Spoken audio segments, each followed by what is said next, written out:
Assalamualaikum warahmatullahi wabarakatuh. Bertemu lagi dengan saya Muhammad Azamul Hakid, mahasiswa TI kelas sore dengan NIM 1911065-2006. Pada kesempatan ini saya hendak mempresentasikan secara singkat dari materi mata kuliah IK 4 dengan poin sebagai berikut.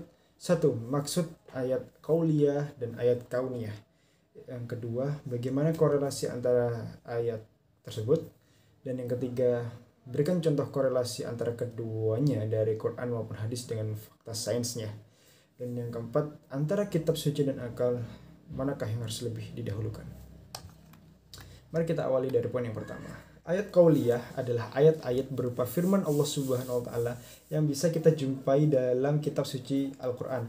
Sementara yang dimaksud dengan ayat kauniyah adalah ayat-ayat dari Allah Subhanahu wa taala yang bisa kita jumpai di alam sekitar pada kejadian, persoalan dan dinamika hidup manusia lainnya. Ayat kauniyah ini sering juga disebut dengan fenomena alam. Secara bahasa, makna ayat qauliyah dan kauniyah sebagai berikut. Qauliyah berasal dari kata qula yang maknanya adalah perkataan atau ucapan, yakni ayat Allah yang berupa ucapan yang difirmankan pada Muhammad SAW. Kauniyah berasal dari kata kana yang maknanya adalah bukti, serta istilah kauniyah maksudnya adalah ayat-ayat Allah yang tidak terfirmankan atau terucapkan atau tertuliskan, namun bisa dibuktikan melalui keadaan ataupun kejadian. Dan jika kita cari korelasinya, seorang mukmin yang baik tak hanya sekedar mencari kebesaran Allah melalui ayat-ayatnya dalam Al-Quran, melainkan juga mencari ilmu dan kebesaran Allah melalui alam semesta. Ayat qauliyah dan kauniyah ini tidak bertentangan antara satu sama lain, bahkan malah saling melengkapi. Ayat qauliyah dan ayat kauniyah semuanya memiliki kesinambungan seperti fenomena dua laut yang bertemu namun tidak menyatu, seperti salah satu surat Al-Furqan ayat 53 yang mana sebagai berikut. A'udzubillahi minasyaitonirrajim. Bismillahirrahmanirrahim.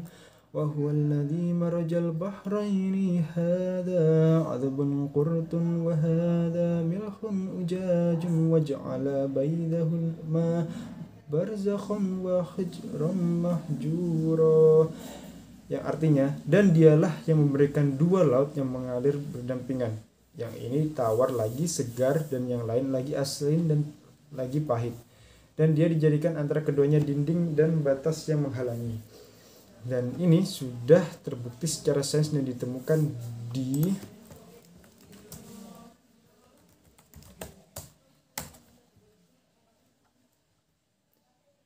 yang terdapat di sisi timur dan barat pulau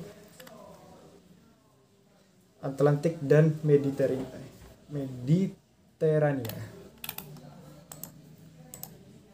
Dan yang terakhir, antara kitab suci dan akal, manakah yang lebih didahulukan?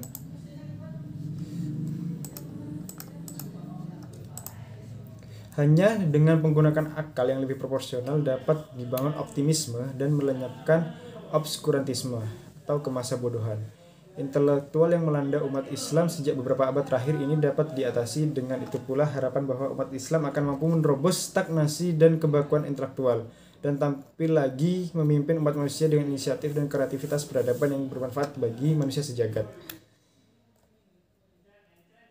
Dengan ungkapan dari Komarudin Hidayat dengan kalimat, terlalu sombong orang yang merasa dirinya paling tahu mengenai satu bidang ilmu, tetapi juga suatu kekufuran. Tidak pandai bersyukur jika seorang tidak bisa memanfaatkan secara maksimal anugerah hati dan akal untuk mengkaji ayat-ayat Allah yang bersyaratkan ini. Akal memang terbatas, tetapi tahukah kita sampai di manakah batasnya dan siapa yang berhak menentukan garis batasnya? Demikian presentasi singkat dari saya. Mohon maaf bila ada kekurangan. Saya akhiri.